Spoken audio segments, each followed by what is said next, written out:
दर्शक हो नमस्कार, शुभ सकाळ. आज 14 ऑगस्ट रोजी सकाळी 6 वाजताची उजनी अपडेट भीमा नदीकाठच्या शेतकऱ्यांसाठी महत्वाची आहे. कारण उजनी धरणातून जो काही विसर्ग कालपासून सुरू करण्यात आला होता त्यामध्ये आता वाढ करण्यात आली आणि त्याची संपूर्ण माहिती आपण या व्हिडिओच्या माध्यमातून पाहणार आहोत.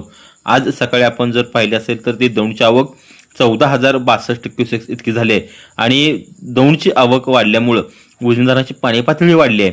आज सकाळी एकूण पाणीसाठा हा 117.11 टीएमसी झाला असून उपयुक्त पाणीसाठा हा 53.46 टीएमसी असून धरणाचा टक्केवारीमध्ये पाणीसाठा हा 99.78% झालाय आणि त्याचा परिणाम म्हणून उजनी धरणातून कालपासून जो काही बंद विसर्ग होता तो सुरू करण्यात आला होता. सुरुवातीला तो 3,000 क्युसेक इतका करण्यात आला, नंतर तो 10,000 क्युसेक इतका करण्यात आला आणि पुन्हा काल सायंकाळी 5:30 वाजल्यापासून तो 20,000 करण्यात आला होता.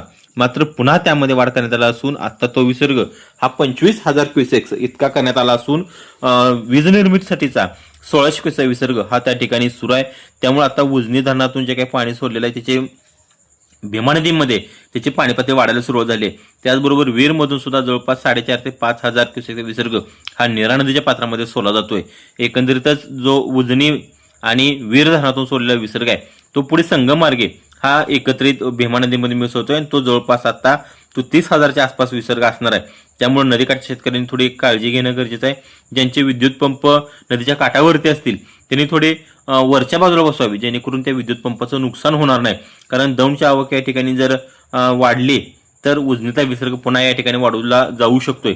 त्याचे जे काही अपडेट आहेत त्याचे अपडेट आम्ही तुम्हाला आपल्या परिवर्तन न्यूजच्या माध्यमातून तुमच्यापर्यंत पोहोचवू. त्यासाठी परिवर्तन न्यूज चॅनल लाईक करा, शेअर करा आणि सबस्क्राईब करा.